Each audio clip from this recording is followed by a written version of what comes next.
ദാമ്പത്യ ജീവിതത്തിൻ്റെ ആദ്യ നാളുകൾ എത്ര മനോഹരല്ലേ. ചിലരെ കാണുമ്പോൾ മാതൃകാ ദമ്പതികളെന്നൊക്കെ തോന്നാറുണ്ട്. പിന്നീട് കുട്ടികളും പ്രാരാബ്ധങ്ങളുമായി കഴിയുമ്പോഴാണ് പ്രശ്നങ്ങൾ ഉടലെടുക്കുന്നത്. തുടർന്ന് ജീവിതകാലം മുഴുവൻ ഒരു അഡ്ജസ്റ്റ്മെൻറ്റിൽ കഴിച്ചു കൂട്ടുന്ന ഭാര്യാഭർത്താക്കന്മാർ നിരവധിയാണ്. ബന്ധുക്കളുടെയും സുഹൃത്തുക്കളുടെയും സമൂഹത്തിൻ്റെയും മുൻപിൽ സന്തോഷകരമായ ജീവിതമാണ് നയിക്കുന്നതെന്ന് വരുത്തി തീർക്കുന്നതിന് വേണ്ടിയും എല്ലാവരുടെയും ജീവിതം ഇങ്ങനെയൊക്കെയാണെന്ന് സ്വയം കരുതിയും പലരും അഡ്ജസ്റ്റ്മെൻറ്റുകളുമായി മുന്നോട്ട് പോകും. എന്നാൽ എവിടെയെങ്കിലും വെച്ച് ഒരു പൊട്ടിത്തെറി ഉണ്ടാകാം. പിന്നീട് ആത്മഹത്യയോ കൊലപാതകമോ സംഭവിക്കാം. പരസ്പരം സ്നേഹിച്ചും വിട്ടുവീഴ്ചകൾ ചെയ്തും കഴിയേണ്ടവരുടെ ജീവിതമാണ് ഇങ്ങനെ നരകതുല്യമാകുന്നത്. കൊല്ലം കുളത്തൂപ്പുഴയിലെ രേണുകയുടെയും തിരുവനന്തപുരം കഴക്കൂട്ടം സ്വദേശിനി സുധീനയുടെയും മരണം ദാമ്പത്യ തകർച്ചയുടെ അവശേഷിപ്പാണ്.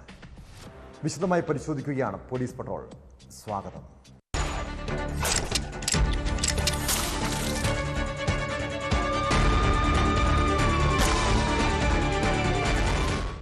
ഭാര്യയും ഭർത്താവും തമ്മിൽ വീട്ടിൽ കലഹിക്കുമ്പോൾ അതിനിടയിൽപ്പെട്ട് നരകയാതന അനുഭവിക്കുന്ന മക്കളുണ്ട്. കുടുംബ പ്രശ്നത്തെ തുടർന്ന് അമ്മയെ അച്ഛൻ കൊലപ്പെടുത്തുമ്പോൾ അനാഥരാകുന്ന കുഞ്ഞുങ്ങൾ നാടിന് മുഴുവൻ നൊമ്പരമാണ്. കൊല്ലം കുളത്തൂപ്പുഴയിൽ സംശയത്തെ തുടർന്ന് ഭാര്യയെ ഭർത്താവ് കുത്തിക്കൊന്നപ്പോൾ ആരുമില്ലാതായത് പറക്കമുറ്റാത്ത 4 മക്കൾക്കാണ്. കിഴക്കേക്കര സ്വദേശിനി രേണുകയെ ഭർത്താവ് സനുക്കുട്ടൻ കത്രിക ഉപയോഗിച്ച് കുത്തിക്കൊലപ്പെടുത്തുകയായിരുന്നു. സംഭവത്തിന് ശേഷം ഒളിവിൽ പോയ പ്രതിക്ക് വേണ്ടി പോലീസ് തിരച്ചിൽ ഊർജിതമാക്കി.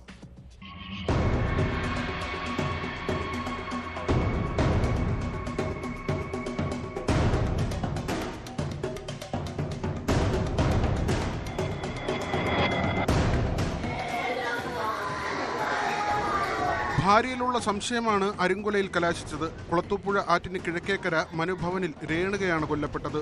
ഭർത്താവ് സനുക്കുട്ടനാണ് രേണുകയെ കത്രിക ഉപയോഗിച്ച് കഴുത്തിലും വയറ്റിലും കുത്തിപ്പരിക്കേൽപ്പിച്ചത്. രേണുകയുടെ വിളി കേട്ട് വീട്ടുകാർ ഓടിയെത്തിയപ്പോഴേക്കും സനുക്കുട്ടൻ സംഭവ സ്ഥലത്ത് നിന്ന് രക്ഷപ്പെട്ടിരുന്നു.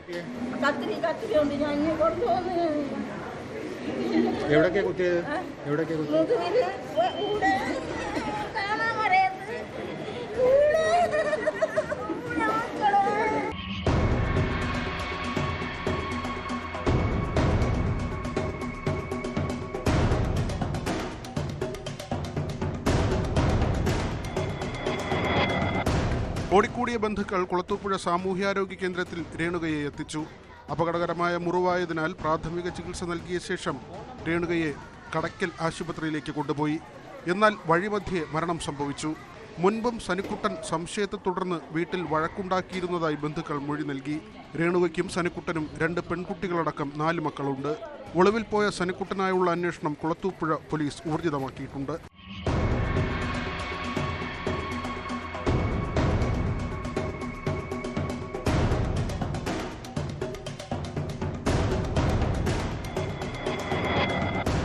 ന്യൂസ് 18 പുനലൂർ.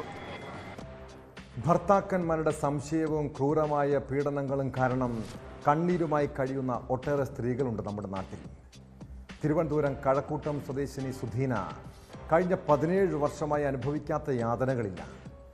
ഭർത്താവിൻ്റെ പരസ്ത്രീ ബന്ധം, രാത്രിയിൽ വീട്ടിലെത്തിയുള്ള ക്രൂരമായ മർദ്ദനം, സ്വന്തം മക്കളെ ഓർത്ത് എല്ലാം സഹിച്ചു ജീവിച്ചതാണ് ആ യുവതി.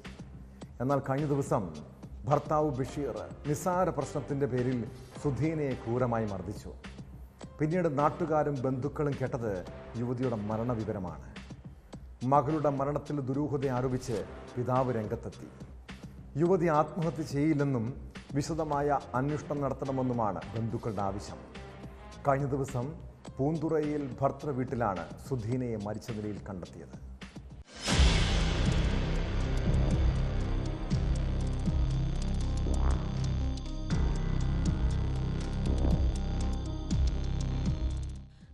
സ്റ്റേഷൻ കടവ് സ്വദേശിനിയാണ് സുധീന.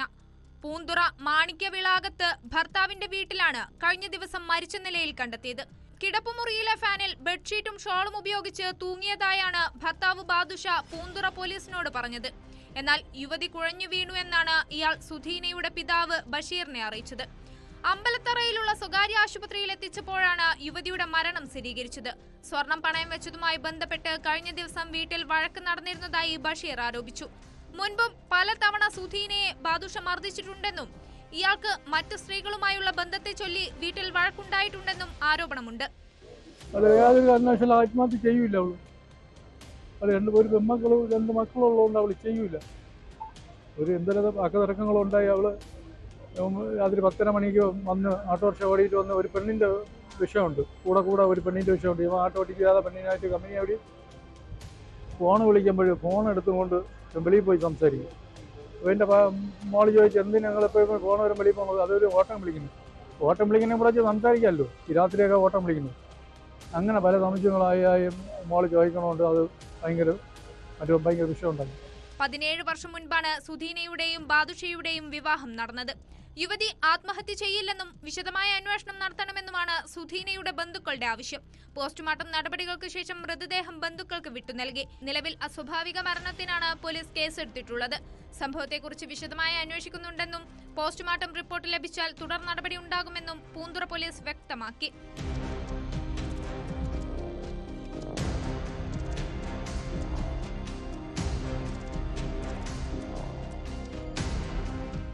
ന്യൂസ് 18 തിരുവനന്തപുരം. പത്തനംതിട്ട മെഴുവേലിയിൽ നവജാത ശിശുവിനെ യുവതി കൊലപ്പെടുത്തിയ സംഭവത്തിന് പിന്നാലെ പുറത്തുവരുന്നത് ഒരു സ്കൂൾ പ്രണയത്തിൻ്റെ കഥകളാണ്. 8ാം ക്ലാസ്സിൽ വെച്ച് തുടങ്ങിയ പ്രണയം പിന്നീട് വഴിവിട്ട ബന്ധമായി വളർന്നു. കഴിഞ്ഞ ദിവസം കുഞ്ഞിൻ്റെ മരണത്തോടെയാണ് ഈ ബന്ധത്തെക്കുറിച്ച് പുറം ലോകം അറിയുന്നത്. ഒടുവിൽ നവജാത ശിശുവിൻ്റെ മരണത്തിൽ അവിവാഹിതയായ അമ്മ അറസ്റ്റിലായി. കൊലപാതക കുറ്റം ചുമത്തിയാണ് 21-കാരിയെ ഇലവന്തിട്ട പോലീസ് അറസ്റ്റ് ചെയ്തത്. യുവതിയുടെ വീട്ടിലെത്തി പോലീസ് തെളിവെടുപ്പ് നടത്തി. സംഭവത്തിൽ കാമുകനെതിരെയും പോലീസ് കേസെടുത്തിട്ടുണ്ട്. ഇയാൾക്ക് കുഞ്ഞിൻ്റെ മരണത്തിൽ പങ്കുണ്ടോയെന്നും അന്വേഷിക്കുകയാണ്.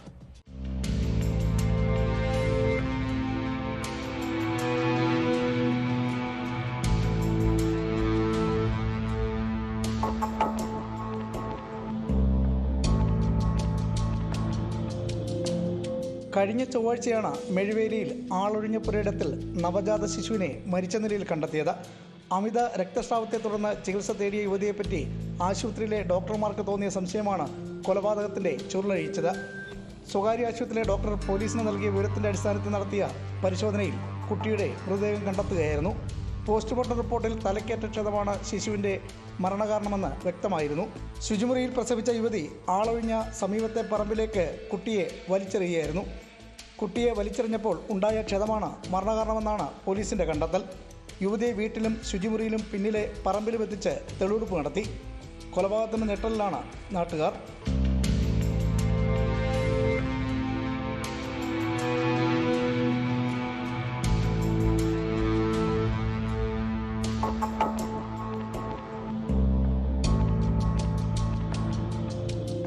അവിവാഹിതയായ യുവതി ഗർഭിണിയായ സംഭവത്തിൽ കാമുവിനെതിരെയും പോലീസ് കേസെടുത്തിട്ടുണ്ട്. കുട്ടിയുടെ മരണത്തിൽ കാമുവിന് പങ്കുണ്ടോ എന്ന് അന്വേഷിച്ചു വരികയാണ്. എന്നാൽ കൊലപാതകത്തിൽ മറ്റാർക്കും പങ്കില്ലെന്നാണ് യുവതിയുടെ മൊഴി. പോലീസ് ഇക്കാര്യം പൂർണ്ണമായി വിശ്വാസത്തിലെടുത്തിട്ടില്ല.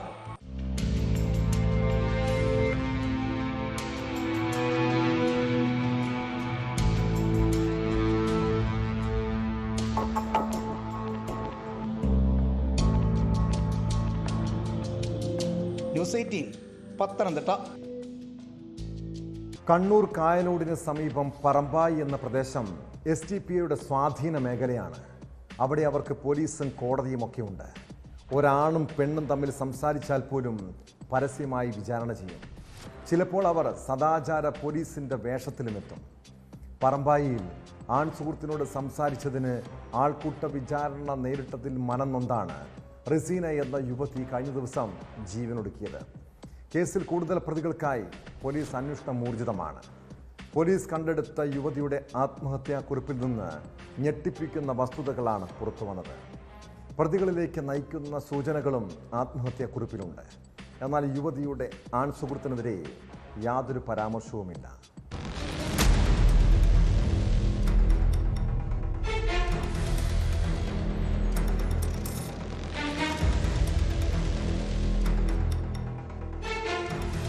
ആൾക്കൂട്ട വിചാരണയെ തുടർന്ന് യുവതി ജീവനൊടുക്കിയ കേസിൽ നിർണായകമായ ആത്മഹത്യാക്കുറിപ്പാണ് പോലീസ് കണ്ടെടുത്തത്. തന്നെ ജീവിക്കാൻ അനുവദിക്കുന്നില്ലെന്നും ആൾക്കൂട്ട വിചാരണയെ തുടർന്നുണ്ടായ കടുത്ത മനോവിഷമമാണ് ആത്മഹത്യയിലേക്ക് നയിച്ചതെന്നും കത്തിലുണ്ട്. 3 പേജുള്ള കുറിപ്പിൽ ഒരിടത്തും യുവതിയുടെ ആൺ സുഹൃത്തിനെതിരെ പരാമർശവുമില്ല. സുഹൃത്തുമായി സംസാരിച്ചിരിക്കെ ഒരു സംഘമെത്തി ഭീഷണിപ്പെടുത്തുകയും പരസ്യ വിചാരണ നടത്തുകയും ചെയ്തു. ഇവരുടെ വിശദാംശങ്ങളും ആത്മഹത്യാക്കുറിപ്പിലുണ്ട്. യുവാവിനെ മണിക്കൂറുകളോളം ചോദ്യം ചെയ്യലിന് വിധേയമാക്കുകയും ക്രൂരമർദ്ദനത്തിനും ഇരയാക്കി. സദാചാര പോലീസിംഗ് നടന്നതിന് വ്യക്തമായ തെളിവുകൾ ലഭിച്ചിട്ടുണ്ടെന്ന് പോലീസ് അറിയിച്ചു. മറ്റു തരത്തിൽ ഭീഷണിപ്പെടുത്തിയോ എന്നും അന്വേഷിച്ചു വരികയാണ്. പ്രതികളുടെ കയ്യിൽ നിന്ന് മർദ്ദനമേറ്റവരുടെ മൊബൈൽ ഫോൺ അടക്കം കണ്ടെടുത്തിട്ടുണ്ടെന്നും city police commissioner Nithin Raj പറഞ്ഞു. തലശ്ശേരി ASPയുടെ നേതൃത്വത്തിൽ ഒരു ടീം നമ്മൾ ഈ കേസിന്റെ അന്വേഷണത്തിന് വേണ്ടി രൂപീകരിച്ചിട്ടുണ്ട്. ഇതിൽ കൂടുതലായിട്ടുള്ള പ്രതികളെ മനസ്സിലാക്കുന്ന കുറച്ചും കൂടുതൽ ഒഫൻസ് വെളിവാകുന്ന പക്ഷം അതിനെ തുടർന്നുള്ള സമഗ്രമായിട്ടുള്ള പോലീസ് നടപടി. റസീനയുടെ ബന്ധു ഉൾപ്പെടെ 3 പേരാണ് നിലവിൽ അറസ്റ്റിലായിരിക്കുന്നത്. പറമ്പായിലെ റഹീസ്, മുബഷീർ, ഫൈസൽ എന്നിവരാണ് അറസ്റ്റിലായത്. ഇവർ SDPI പ്രവർത്തകരാണ്. കൂടുതൽ പ്രതികളെക്കുറിച്ചും സൂചന ലഭിച്ചിട്ടുണ്ട്. അതേസമയം മകൾ ആൾക്കൂട്ട വിചാരണ നേരിട്ടിട്ടില്ലെന്നും പോലീസ് അറസ്റ്റ് ചെയ്തവർ നിരപരാധികളെന്നുമാണ് റസീനയുടെ മാതാവിന്റെ പ്രതികരണം. ചോദ്യം ചെയ്യലിനായി SDPI ഓഫീസിലേക്ക് വിളിച്ചു വരുത്തിയിരുന്നുവെന്ന് യുവതിയുടെ പിതാവ് മുഹമ്മദ് ന്യൂസ് 8നോട് വെളിപ്പെടുത്തി. ഓഫീസിലെത്തുമ്പോൾ അകത്തും പുറത്തും ആളുകളുണ്ടായിരുന്നു. ആത്മഹത്യാക്കുറിപ്പ് വസ്ത്രത്തിൽ ഒളിപ്പിക്കാൻ കാരണം യഥാർത്ഥ പ്രതികളെ തന്നെ കണ്ടെത്തുന്നതിന് വേണ്ടിയായിരിക്കാമെന്നും സുഹൃത്തായ മയ്യൽ സ്വദേശിയെയും പോലീസ് പിടികൂടണമെന്നും പിതാവ്. അതെ അവരുടെ ആൾക്കാർ വന്നു. അപ്പോൾ അവരുടെ ആൾക്കാർ വന്നപ്പോൾ അവൻ്റെ ബ്രദർ, വേറെ ആരോ ഒരു സുഹൃത്ത്, അവിടുത്തെ ഒരു വാർഡ് മെമ്പർ, ഇവരൊക്കെയാണ് വന്നതെന്നാണ് പറഞ്ഞത്. എനിക്കാരെയും അറിയത്തില്ല. അപ്പോൾ പള്ളിൻ്റെ അടുത്ത് വാന്ന് പറഞ്ഞു. ഞാൻ പള്ളിൻ്റെ അടുത്ത് വന്നപ്പോൾ അവർ കൈകാട്ടി വിളിച്ചു, വാന്ന് പറഞ്ഞു. അപ്പോൾ SDPI ഓഫീസ്. അപ്പോൾ എനിക്ക് അത്ര ഒരു സുഖകരമായിട്ട് തോന്നില്ല. അവിടെ കുറേ പിള്ളേരും ഉണ്ടായിരുന്നു. ഇങ്ങനെയാണ് അവർ പ്രശ്നങ്ങൾ തീർക്കേണ്ടത്. അതിലുള്ളൊരു മനസ്സിലാവും. അതുകൊണ്ടായിരിക്കും എൻ്റെ മാനസിക വിഷമത്തിലായിരിക്കും അവൾ പോയത്. ഇതിനിടയിൽ മധ്യസ്ഥ ചർച്ചക്കാണ് യുവാവിനെയും യുവതിയുടെ കുടുംബത്തെയും ഓഫീസിലെത്തിച്ചെന്ന വാദവുമായി SDPI രംഗത്തെത്തി. ഇതിന്റെ ദൃശ്യങ്ങളും ഇവർ പുറത്തുവിട്ടു. നേരെ തിരിച്ചിട്ട് നമുക്ക് പറയാൻ അറിയില്ല. ഒരു പാവം പെട്ടാണ് നിരപരാധി. നേരെ വാരത്തേക്ക് ഇവിടെ വലിയ വിഷയമൊന്നുമില്ല.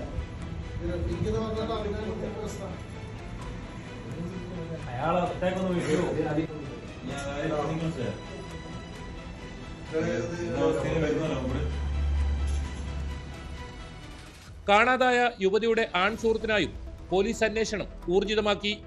തലശ്ശേരി ACPയുടെ നേതൃത്വത്തിൽ പ്രത്യേക സംഘത്തെ രൂപീകരിച്ചാണ് അന്വേഷണം.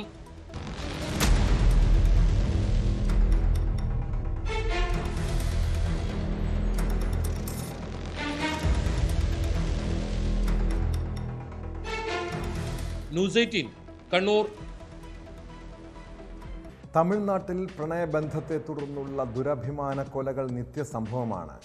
2 മതങ്ങളിലോ ജാതിയിലോ ഉള്ളവർ തമ്മിൽ പ്രണയിച്ചതിൻ്റെ പേരിൽ നിരവധി ചെറുപ്പക്കാരുടെ കണ്ണീരും ചോരയും അവിടെ വീണിട്ടുണ്ട്. കന്യാകുമാരി കുലശേഖരത്ത് യുവാവിനെ പെൺസുഹൃത്തിൻ്റെ വീട്ടിൽ തൂങ്ങി മരിച്ച നിലയിൽ കണ്ടെത്തിയതിൽ പല ദുരൂഹതകളും സംശയിക്കുന്നു.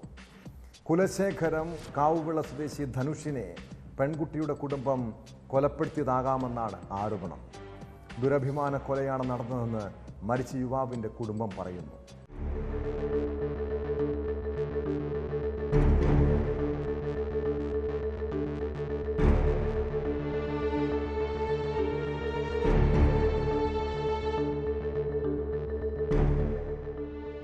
രാവിലെയാണ് കുലശേഖരം കാവുവിളയ്ക്ക് സമീപം പെൺസുഹൃത്തിന്റെ വീട്ടിൽ ധനുഷിനെ തൂങ്ങി മരിച്ച നിലയിൽ കണ്ടെത്തിയത്.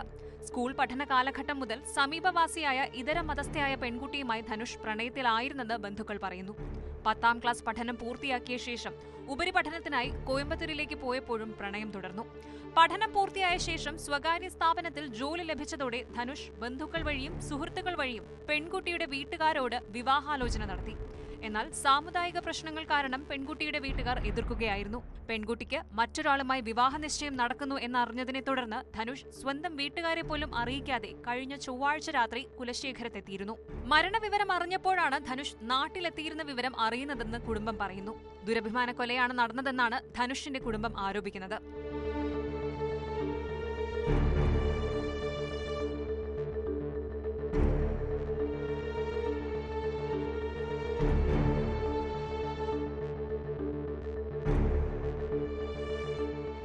അതേസമയം പുലർച്ചെ നോക്കിയപ്പോൾ യുവാവ് തൂങ്ങി നിൽക്കുന്നതാണ് കണ്ടതെന്നും ഉടൻ തന്നെ പോലീസിൽ വിവരം അറിയിച്ചതായും പെൺകുട്ടിയുടെ കുടുംബം വ്യക്തമാക്കി.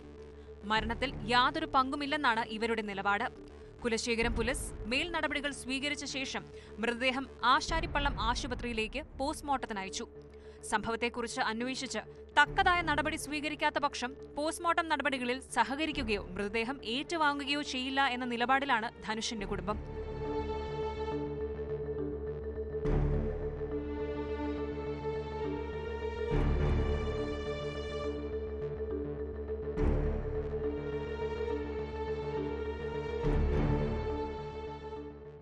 ന്യൂസ് 18 കന്യാകുമാരി. നമ്മുടെ പലരുടെയും വ്യാജ ഫേസ്ബുക്ക് അക്കൗണ്ടുകൾ ഇടയ്ക്ക് പ്രത്യക്ഷപ്പെടാറുണ്ടല്ലേ? പിന്നാലെ FB ഫ്രണ്ട്സിൻ്റെ മെസ്സഞ്ചറുകളിലേക്ക് പണം ചോദിച്ച് സന്ദേശമെത്തും. നമ്മുടെ സുഹൃത്ത് ഗുരുതരമായ രോഗത്തിന് ചികിത്സയിലാണെന്നോ അല്ലെങ്കിൽ ഒരു അപകടത്തിൽപ്പെട്ടെന്നോ അറിഞ്ഞാൽ ചിലപ്പോൾ നമ്മൾ സഹായം നൽകാറുണ്ട്. പിന്നീട് പണം നഷ്ടപ്പെടുമ്പോഴാണ് കബളിപ്പിക്കപ്പെട്ട കാര്യം തിരിച്ചറിയുക. സൈബർ തട്ടിപ്പ് സംഘങ്ങൾ ഇപ്പോൾ വാട്സാപ്പ് ഹാക്ക് ചെയ്തു വരെയും കെണിയൊരുക്കും. ഗായിക അമൃത സുരേഷാണ് ഏറ്റവും ഒടുവിൽ സൈബർ തട്ടിപ്പിന് ഇരയായത്. ബന്ധുവിൻ്റെ വാട്സാപ്പിൽ നിന്ന് പണം ആവശ്യപ്പെട്ട് അമൃതയ്ക്ക് സന്ദേശമെത്തി. 45,000 രൂപ നൽകിയതിന് പിന്നാലെ 30,000 രൂപ കൂടി ആവശ്യപ്പെട്ടപ്പോഴാണ് സംശയം തോന്നിയത്. ബന്ധുവിനെ വിളിച്ച് അന്വേഷിച്ചപ്പോഴാണ് തട്ടിപ്പിന് ഇരയായ വിവരം അറിഞ്ഞതെന്ന് അമൃത ന്യൂസ് 18 പറഞ്ഞു.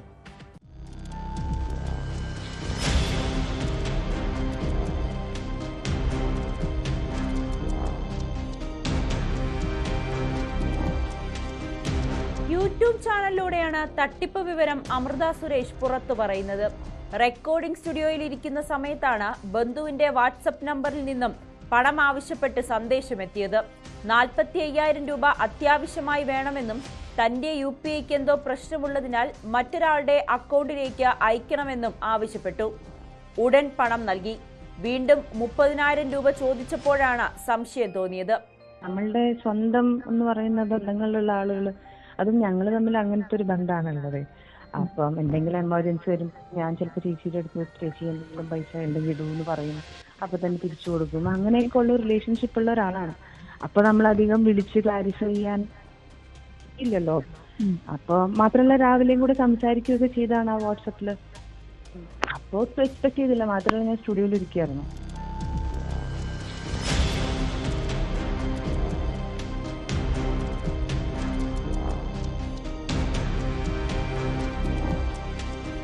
തട്ടിപ്പ് നടന്നെന്ന് മനസ്സിലാക്കിയ ഉടൻ തന്നെ അമൃത പോലീസിൽ പരാതി നൽകി.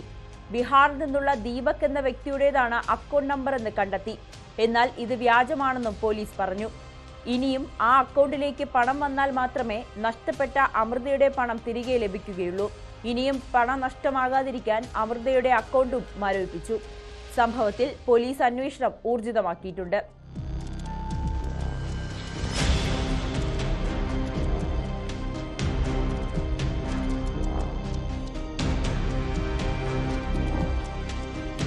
ന്യൂസ് 18 കൊച്ചി. സ്കൂൾ തുറന്നതോടെ ഏറ്റവും കൂടുതൽ ആശങ്ക മാതാപിതാക്കൾക്കാണ്. പ്രത്യേകിച്ച് +1 വിദ്യാർത്ഥികളുടെ ക്ലാസ് തുടങ്ങിയതിന് പിന്നാലെ റാഗിംഗ് പരാതികൾ പലയിടങ്ങളിൽ നിന്നും കേൾക്കുന്നു. തിരുവനന്തപുരം ആലങ്കോട് ഗവൺമെൻറ് VHSSൽ +1കാരെ സീനിയർ വിദ്യാർത്ഥികൾ ക്രൂരമായി മർദ്ദിച്ചെന്ന് പരാതി. സംഘർഷത്തിൽ 3 ജൂനിയർ വിദ്യാർത്ഥികൾക്ക് ഗുരുതരമായി പരിക്കേറ്റു. സംഭവത്തിൽ സീനിയർ വിദ്യാർത്ഥികളെ സസ്പെൻഡ് ചെയ്തിട്ടുണ്ട്. 10ഓളം വരുന്ന സീനിയർ വിദ്യാർത്ഥികൾ സംഘം ചേർന്ന് ജൂനിയേഴ്സിനെ ആക്രമിച്ചെന്നാണ് പരാതി.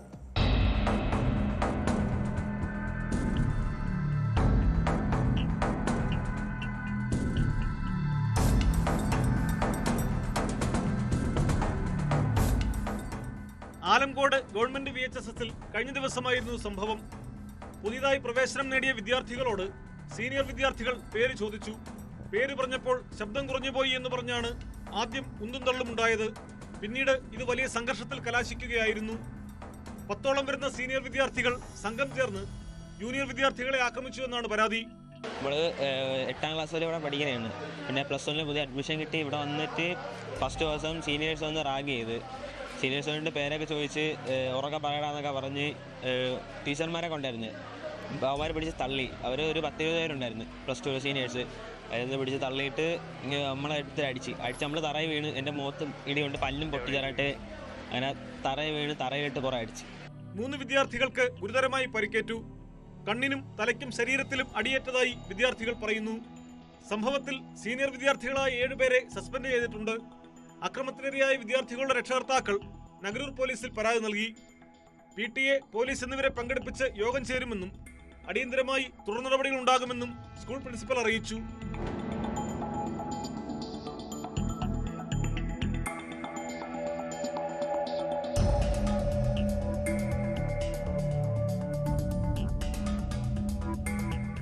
ന്യൂസ് 18 ആറ്റിങ്ങൽ. സ്കൂളിലെ വിദ്യാർത്ഥി സംഘർഷങ്ങളിൽ നിരവധി പേരുടെ ജീവൻ നഷ്ടപ്പെട്ടിട്ടുള്ള നാടാണിത്. ഒരാവേശത്തിന് സഹപാഠിയെ കുത്തിക്കൊലപ്പെടുത്തി പിന്നീട് ജയിലും വിചാരണയുമായി നടക്കുന്ന നിരവധി കുട്ടികളെ ഇവിടെ കാണാൻ കഴിയും. കോഴിക്കോട് താമരശ്ശേരി ഷഹബാസ് വധക്കേസിലെ പ്രതികൾ ജാമ്യം കിട്ടി പുറത്തിറങ്ങിയ ശേഷം +1 ചേർന്ന് തുടർ പഠനം നടത്താനായി തയ്യാറെടുക്കുകയാണ്. എന്നാൽ പ്രതികളായ വിദ്യാർത്ഥികൾക്ക് പ്രവേശനം നൽകിയതിൽ വലിയ പ്രതിഷേധമാണ് ഉയർന്നത്. വിദ്യാർത്ഥികളെ പുറത്താക്കണമെന്നാവശ്യപ്പെട്ട് രക്ഷകർത്താക്കളും വിവിധ വിദ്യാർത്ഥി സംഘടനകളും സമര രംഗത്തുണ്ട്.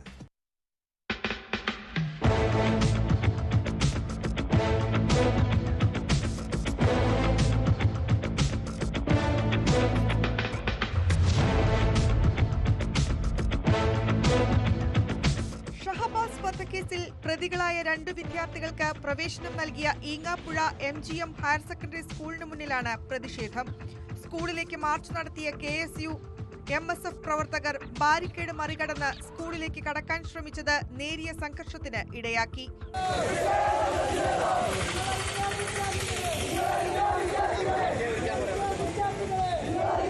പ്രതികളായ വിദ്യാർത്ഥികൾക്ക് പ്രവേശനം നൽകിയ സ്കൂൾ അധികൃതർക്കെതിരെ മറ്റു വിദ്യാർത്ഥികളുടെ രക്ഷിതാക്കളും രംഗത്തെത്തി. മാനേജ്മെന്റിന്റെ ഭാഗത്തു നിന്നും കുട്ടികളെ പുറത്താക്കാൻ നടപടി ഉണ്ടായില്ലെങ്കിൽ തങ്ങളുടെ കുട്ടികളെ സ്കൂളിൽ നിന്ന് പിൻവലിക്കുമെന്ന് രക്ഷകർത്താക്കൾ മുന്നറിയിപ്പ് നൽകി. BJPയും സ്കൂളിനെതിരെ പ്രതിഷേധവുമായി രംഗത്തു വന്നു. ഇവർ പ്രായത്തിൽ കുറഞ്ഞ ആൾക്കാരാണ് എങ്കിൽ ഇവിടെ ചൈൽഡ് തരത്തിലുള്ള കുട്ടികളുടെ പ്രയാസങ്ങൾ ഉണ്ടാകുമ്പോൾ സ്കൂൾ മാനേജ്മെന്റും PTA-യുമായി ആലോചിച്ച ശേഷം നടപടിയെടുക്കാമെന്ന് ഉറപ്പു നൽകിയതോടെയാണ് പ്രതിഷേധക്കാർ പിരിഞ്ഞത്. താമരശ്ശേരിയിലെ ട്യൂഷൻ സെന്ററിന് സമീപമുണ്ടായ വിദ്യാർത്ഥി സംഘർഷത്തിനിടെ പരിക്കേറ്റാണ് ഷഹബാസ് മരിച്ചത്. കേസിൽ പ്രതികളായ വിദ്യാർത്ഥികൾ ഒബ്സർവേഷൻ ഹോമിൽ നിന്നും പരീക്ഷ എഴുതുകയായിരുന്നു. കഴിഞ്ഞ ദിവസമാണ് പ്രതികൾക്ക് ഹൈക്കോടതി ജാമ്യം അനുവദിച്ചത്.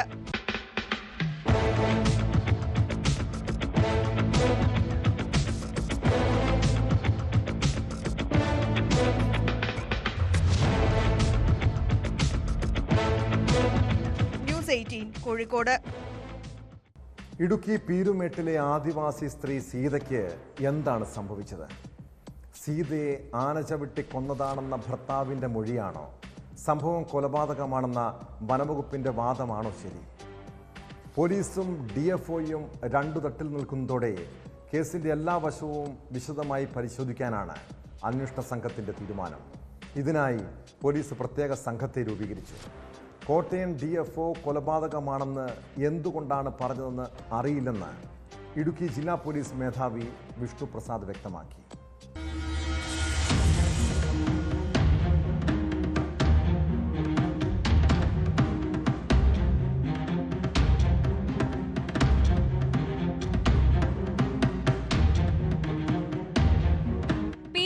കാടിനുള്ളിൽ മരിച്ച ആദിവാസി സ്ത്രീ സീതയുടേത് കൊലപാതകമാണെന്ന് പരാമർശിക്കുന്ന പോസ്റ്റ്മോർട്ടം റിപ്പോർട്ട് ഇതേവരെ പോലീസിന് ലഭിച്ചിട്ടില്ല. ജില്ലാ പോലീസ് മേധാവിയുടെ മേൽനോട്ടത്തിൽ പ്രത്യേക അന്വേഷണ സംഘമാണ് ഈ കേസ് അന്വേഷിക്കുന്നത്. പീരുമേട് DYSPക്കാണ് അന്വേഷണ ചുമതല. നടന്നത് കൊലപാതകമാണ് എന്ന നിഗമനത്തിലേക്ക് പോലീസ് ഇതുവരെ എത്തിയിട്ടില്ല എന്നാണ് വിവരം. കാട്ടാന ചവിട്ടിയല്ല സീത മരിച്ചതെന്നും മരണം കൊലപാതകമാണെന്നും നിലപാടെടുത്ത കോട്ടയം DFOയുടെ വാക്കുകൾ പോലീസ് തള്ളി. സ്പെഷ്യൽ ഇൻവെസ്റ്റിഗേഷൻ ടീം ഇതിനുവേണ്ടി ഒരു ഫോം ചെയ്തിട്ടുണ്ട്. DYSP പീരുമേടിൻ്റെ നേതൃത്വത്തിൽ 2 ഇൻസ്പെക്ടറാണ് ഉൾപ്പെടുന്ന ഒരു സ്പെഷ്യൽ ടീം ഫോം ചെയ്തിട്ടുണ്ട്. കൂടുതൽ കാര്യങ്ങൾ അന്വേഷണം നടന്നു വരികയാണ്. പോസ്റ്റ്മോർട്ടം റിപ്പോർട്ട് ഇതുവരെ വന്നിട്ടില്ല. അതുകൂടെ വന്നിട്ട് നമുക്ക് കൃത്യമായിട്ട് പറയാൻ പറ്റും. ഈ അപരേഷൻസ് ഉൾപ്പെടെയുള്ള സംശയം പ്രകടിപ്പിച്ചു? അല്ല, അത് റിപ്പോർട്ടായിട്ട് വന്നിട്ടില്ല ഇതുവരെ. അത് പരിശോധിച്ചിട്ട് നമുക്ക് കൂടുതൽ കാര്യങ്ങൾ പറയാൻ പറ്റും. എല്ലാ ആസ്പെക്റ്റും നമ്മൾ അന്വേഷിക്കുന്നുണ്ട്. അതിനാണ് സ്പെഷ്യൽ ടീം ഫോം ചെയ്തിട്ടുള്ളത്. എല്ലാ ആസ്പെക്റ്റും നമ്മൾ പരിശോധിച്ചിട്ടാണ് അന്വേഷണം നടക്കുന്നത്. അത് റിപ്പോർട്ട് കൂടെ വന്നിട്ട് നമുക്ക് കൂടുതൽ കാര്യങ്ങൾ പറയാം.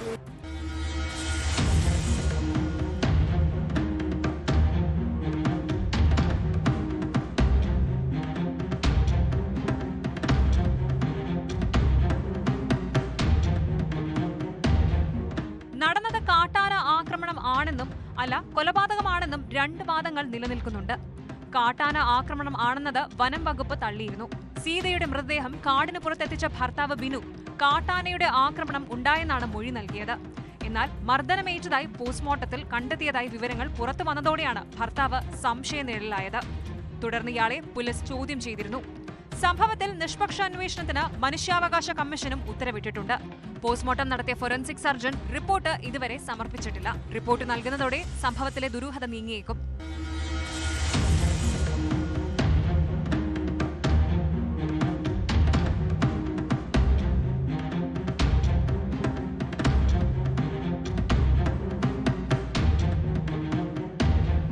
ന്യൂസ് 18 ഇടുക്കി. തിരുവനന്തപുരം വെള്ളറടയിൽ പ്രിയമത എന്ന വീട്ടമ്മയെ കൊന്നു കുഴിച്ചുമൂടിയതിൻ്റെ നടുക്കം ഇപ്പോഴും നാട്ടുകാരിലുണ്ട്. 2 ദിവസത്തോളം മൃതദേഹം വീട്ടിൽ സൂക്ഷിക്കുകയും പിന്നീട് അത് കുഴിച്ചു മൂടുകയും ചെയ്തത് പ്രതികളുടെ ക്രിമിനൽ ബുദ്ധിയാണ് തെളിയിക്കുന്നത്. വീട്ടമ്മയുടെ മാല കവരാൻ വേണ്ടി നടത്തിയ കൊലപാതകം എന്ന നിഗമനത്തിലാണ് പോലീസ്. നിലവിൽ അന്വേഷണ സംഘത്തിൻ്റെ കസ്റ്റഡിയിലുള്ള പ്രതി വിനോദും സഹോദരൻ സന്തോഷുമായി പോലീസ് തെളിവെടുപ്പ് നടത്തി. തെളിവ് നശിപ്പിക്കുന്നതിൻ്റെ ഭാഗമായി യുവതിയുടെ വസ്ത്രങ്ങളും ബാഗും കത്തിച്ച സ്ഥലം പ്രതി പോലീസിന് കാട്ടിക്കൊടുത്തു. കൊലയ്ക്ക് ശേഷം മൃതദേഹം മറവ് ചെയ്യാൻ ഉപയോഗിച്ച മൺവെട്ടി ഉൾപ്പെടെയുള്ളവ പോലീസ് സംഭവസ്ഥലത്ത് നിന്നും കണ്ടെത്തിയിട്ടുണ്ട്.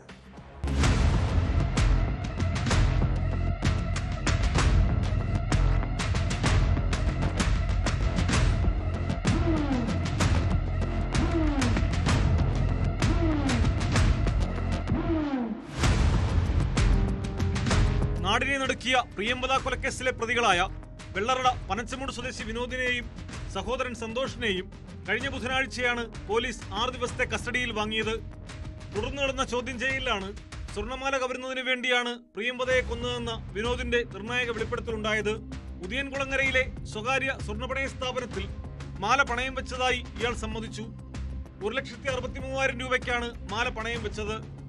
മാലയിലുണ്ടായിരുന്ന സ്വർണ്ണ ലോക്കറ്റ് പനച്ചമൂട്ടിലെ ഒരു സ്ഥാപനത്തിൽ വിൽക്കുകയായിരുന്നു.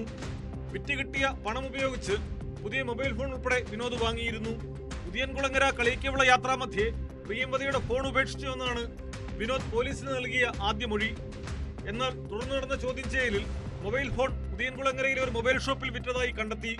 കൊല നടത്തിയ സ്ഥലത്ത് മുഖ്യപ്രതി വിനോദിനെ എത്തിച്ച് തെളിവെടുപ്പ് നടത്തി.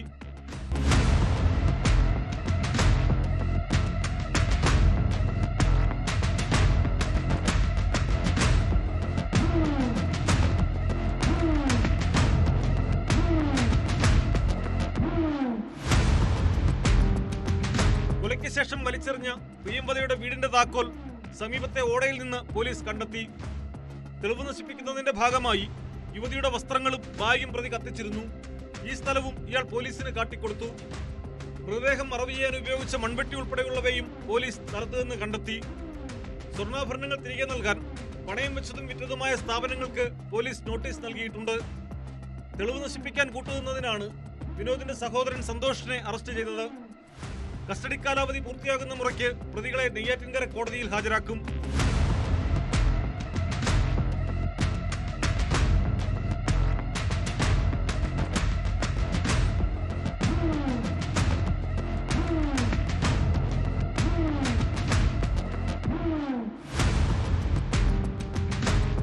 News 18 Neyyattinkara.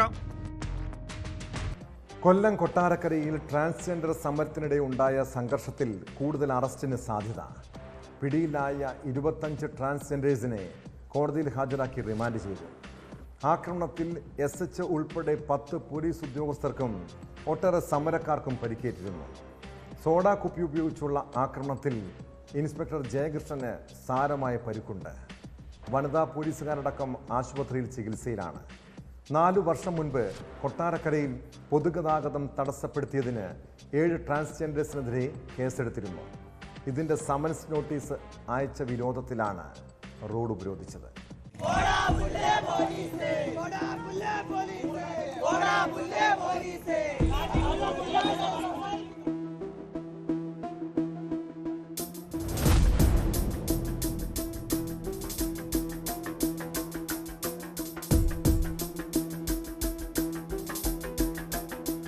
Inspector Jayakrishnan, SI Anees, വനിതാ CPO ആര്യ, CPO അബിസലാം എന്നിവരാണ് പരിക്കേറ്റ് താലൂക്ക് ആശുപത്രിയിൽ ചികിത്സയിലുള്ളത്.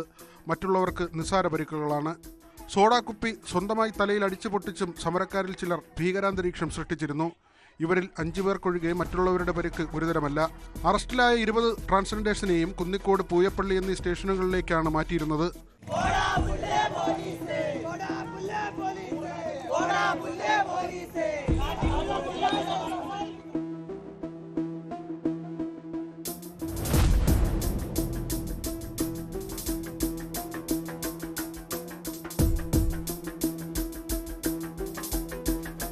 ധ്വനി, ഇഷ, മയൂഖ, നിരുപമ, രുഭദ്രഹർഷ എന്നിവർക്കും കണ്ടാലറിയാവുന്ന 19 പേർക്കുമെതിരെയാണ് കേസെടുത്തത്. പോലീസ് മുൻപ് കള്ളക്കേസെടുത്തുവെന്നാരോപിച്ചായിരുന്നു കൊട്ടാരക്കര ഓയൂർ റോഡ് ഉപരോധിച്ച് സമരം നടത്തിയത്. ഗാന്ധിമുക്കിൽ മണിക്കൂറുകളോളം ഗതാഗത തടസ്സം സൃഷ്ടിക്കുകയും ചെയ്തു. പോലീസ് ഇവരെ പിന്തിരിപ്പിക്കാൻ ശ്രമിച്ചതിലുള്ള വിരോധമാണ് ആക്രമണത്തിന് കാരണമെന്ന് FIR-ൽ പറയുന്നു. പ്രതികൾ സംഘം ചേർന്ന് ഗൂഢാലോചന നടത്തി പോലീസിന്റെ കൃത്യനിർവഹണം തടസ്സപ്പെടുത്തി അക്രമം അഴിച്ചുവിട്ടു എന്നിങ്ങനെയാണ് FIR-ലെ പരാമർശങ്ങൾ. 4 വർഷം മുൻപ് കൊട്ടാരക്കരയിൽ പൊതുഗതാഗതം തടസ്സപ്പെടുത്തുകയും പോലീസിന്റെ ഡ്യൂട്ടി തടസ്സപ്പെടുത്തുകയും ചെയ്തതിന് 7 ട്രാൻസ്ജെൻഡേഴ്സിനെതിരെ കേസെടുത്തിരുന്നു. ഇതിൽ സമൻസ് അയക്കുകയും പിന്നീട് വാറണ്ടാവുകയും ചെയ്ത സാഹചര്യത്തിലാണ് റോഡ് ഉപരോധിച്ചത്. കള്ളക്കേസിൽ കുടുക്കിയ പോലീസ് ഉദ്യോഗസ്ഥനെ സസ്പെൻഡ് ചെയ്യണമെന്നാവശ്യപ്പെട്ടായിരുന്നു ഉപരോധം.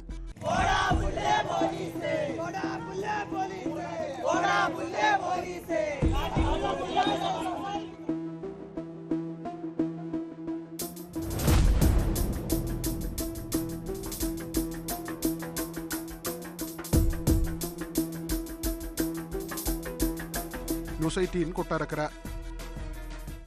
തൃശൂർ പെരിങ്ങോട്ടുകര ദേവസ്ഥാനം ക്ഷേത്രത്തിലെ തന്ത്രിയെയും പൂജാരിയെയും പീഡനക്കേസിൽ കുടുക്കിയതിന് പിന്നിൽ ഗൂഢാലോചനയുണ്ടോ? പൂജാരി അരുണിനെ അറസ്റ്റ് ചെയ്ത നടപടിയിൽ കർണാടക പോലീസിനെതിരെ കുടുംബം ഗുരുതര ആരോപണമാണ് ഉന്നയിച്ചത്.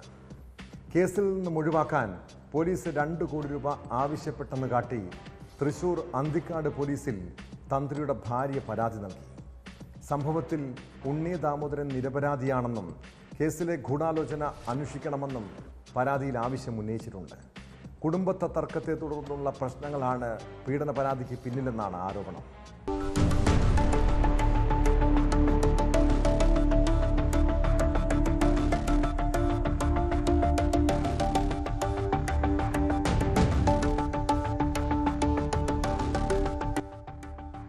പെരിങ്ങോട്ടുകര ക്ഷേത്രം തന്ത്രി ഉണ്ണി ദാമോദരനെതിരെയുള്ള കേസിൽ കർണാടക പോലീസിനെതിരെ പരാതിയുമായി കുടുംബം. കേസിൽ നിന്ന് ഒഴിവാക്കാൻ കർണാടക പോലീസ് 2 കോടി രൂപ ആവശ്യപ്പെട്ടെന്ന് കാട്ടി തൃശൂർ അന്തിക്കാട് പോലീസ് സ്റ്റേഷനിൽ തന്ത്രിയുടെ ഭാര്യ പരാതി നൽകി. ബെല്ലന്തൂർ പോലീസ് പലതരത്തിൽ മാനസികമായി പീഡിപ്പിക്കുന്നെന്നും പരാതിയിൽ പറയുന്നു. അതേസമയം ക്ഷേത്രം തന്ത്രിയുടെ സഹോദരനും മക്കൾക്കുമെതിരെ പോലീസ് നേരത്തെ രജിസ്റ്റർ ചെയ്ത കേസിന്റെ വിശദാംശങ്ങളും കുടുംബാംഗങ്ങൾ പുറത്തുവിട്ടു. ഭണ്ഡാരം മോഷ്ടിക്കലും ആക്രമണവും ഉൾപ്പെടെ 5 കേസുകളാണ് ചാർജ് ചെയ്തിട്ടുള്ളത്.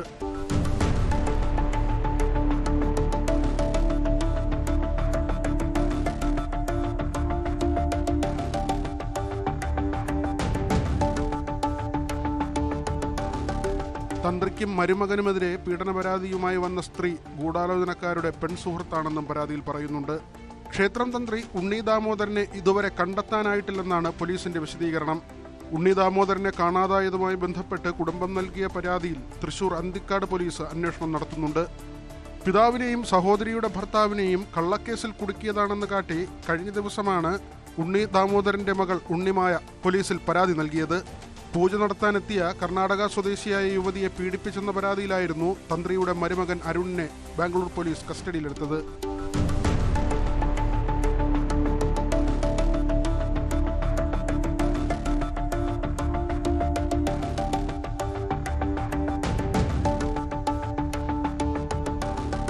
ന്യൂസ് 18 കൊച്ചി. വാഹനം ഓടിക്കുമ്പോൾ മൊബൈൽ ഫോൺ ഉപയോഗിക്കുന്നത് ചിലപ്പോൾ അപകടങ്ങൾക്ക് കാരണമാകാറുണ്ട്. മൊബൈലിൽ നോക്കുമ്പോൾ ഡ്രൈവറുടെ ശ്രദ്ധ തിരിഞ്ഞാൽ വലിയ ദുരന്തങ്ങൾ പോലും സംഭവിക്കാം.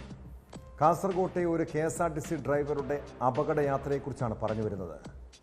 കാസർഗോഡ് ഡിപ്പോയിൽ നിന്നും പുറപ്പെട്ട KSRTC ബസ്സിലെ ഡ്രൈവർ കൃഷ്ണഭട്ടാണ് മൊബൈൽ ഫോൺ ഉപയോഗിച്ച് ദീർഘദൂരം വാഹനം ഓടിച്ചത്. ഇതേ ബസ്സിൽ യാത്ര ചെയ്തിരുന്ന ഒരാളാണ് ദൃശ്യം പകർത്തിയത്.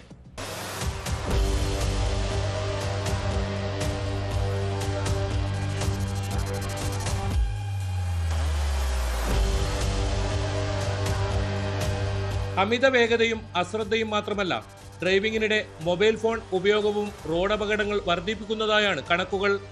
കാസർഗോഡ് ഡിപ്പോയിൽ നിന്ന് പുറപ്പെട്ട KSRTC ബസ്സിലെ ഡ്രൈവറായ KM കൃഷ്ണഭട്ടാണ് മൊബൈൽ ഫോൺ ഉപയോഗിച്ച് അപകടകരമാം വിധം വാഹനമോടിച്ചത്. ഒരു കൈയിൽ മൊബൈൽ പിടിച്ച് അതേ കൈകൊണ്ട് തന്നെ സ്റ്റിയറിംഗ് തിരിക്കുന്നതും ദൃശ്യങ്ങളിൽ കാണാം. ഇതേ ബസ്സിൽ യാത്ര ചെയ്തിരുന്ന ഒരാളാണ് ദൃശ്യം പകർത്തിയത്.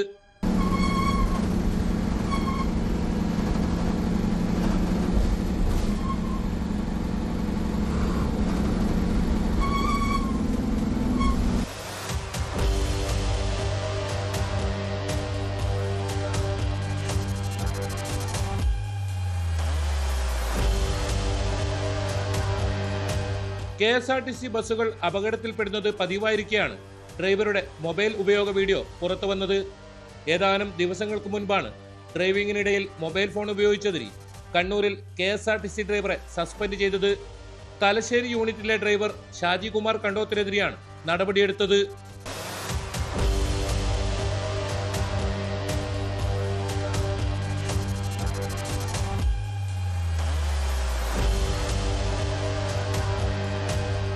ന്യൂസ് 18 കാസർഗോഡ്. മഞ്ഞുമ്മൽ ബോയ്സ് സിനിമയുമായി ബന്ധപ്പെട്ട സാമ്പത്തിക തട്ടിപ്പ് കേസ് EDക്ക് പിന്നാലെ പോലീസും അന്വേഷിക്കുന്നുണ്ട്. നടൻ സൗബിൻ ഷാഹിർ ഉൾപ്പെടെയുള്ളവരെ ചോദ്യം ചെയ്യാനുള്ള നീക്കം പോലീസ് നടത്തുമ്പോൾ കോടതി ഇടപെടലുണ്ടായി. അതോടെ സൗബിൻ ചോദ്യം ചെയ്യലിന് ഹാജരായില്ല. ഹൈക്കോടതി സമയം നീട്ടി നൽകിയതിനെ തുടർന്നാണ് ഹാജരാകാത്തത്. ഈ മാസം 27-ന് അന്വേഷണ സംഘത്തിന് മുൻപാകെ ഹാജരാകാൻ കോടതിയുടെ നിർദ്ദേശമുണ്ട്.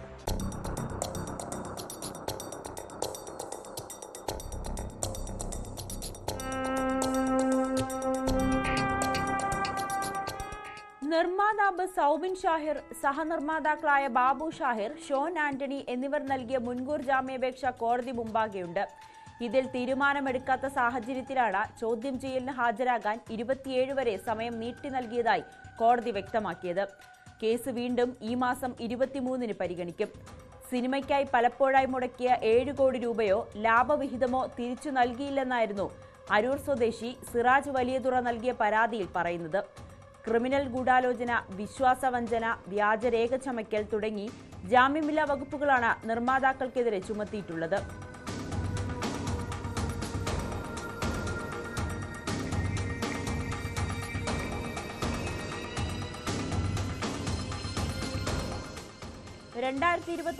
നവംബർ 30-ന് 5.99 കോടി രൂപ പറവ ഫിലിംസിന്റെ കടവന്ത്രയിലെ ബാങ്ക് അക്കൗണ്ടിലേക്കും 50 ലക്ഷം രൂപ ഷോൺ ആന്റണിയുടെ അക്കൗണ്ടിലേക്കും നൽകി. ഇതിനോടൊപ്പം 51 ലക്ഷം രൂപ പലപ്പോഴായി പണമായി കൈപ്പറ്റിയെന്നും സിറാജ് മൊഴി നൽകിയിരുന്നു. കരാർ പ്രകാരം പരാതിക്കാരന് 40 കോടി രൂപയുടെ അർഹതയുണ്ടെന്നും അത് നൽകിയില്ലെന്നും FIRൽ വ്യക്തമാക്കിയിരുന്നു.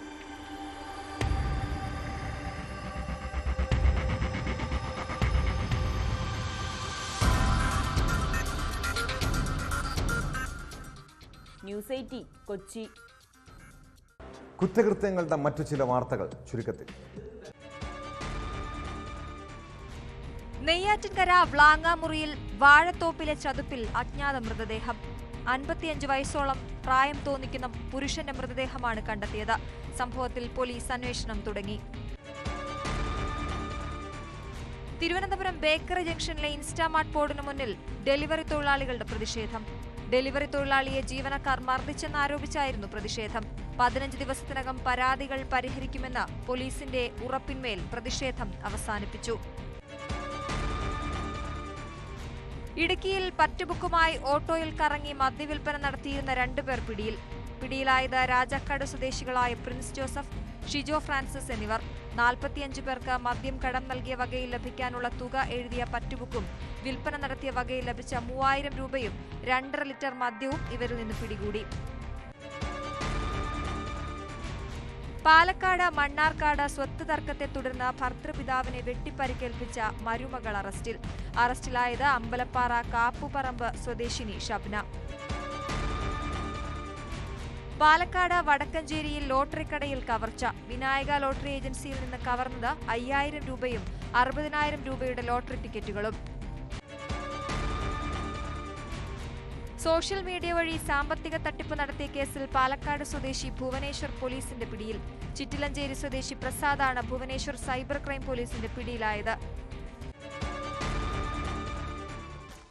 ജീവിതത്തിൽ ഒന്നിനു പിറകെ ഒന്നൊന്നായി പ്രശ്നങ്ങൾ നേരിടുന്നവരുണ്ട്.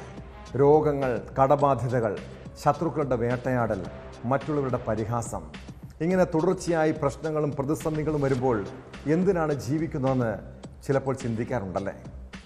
എല്ലാ മനുഷ്യരുടെ ജീവിതയാത്രയിലും കയറ്റിറക്കങ്ങൾ ഉണ്ടാകാം. അവിടെ മനസ്സ് പതറിയാൽ പിന്നെ തിരിച്ചുവരവ് ബുദ്ധിമുട്ടാണ്. പ്രതിസന്ധികളും വേദനകളും ഉണ്ടാകുമ്പോൾ അതിനെ ധൈര്യത്തോടെ നേരിടണം. കാരണം എല്ലാ പ്രശ്നങ്ങൾക്കും ഒരിക്കൽ പരിഹാരം ഉണ്ടാകുന്നേ. ഇതോടെ പോലീസ് പെട്രോൾ പൂർണ്ണമാകുന്നു. നമസ്കാരം.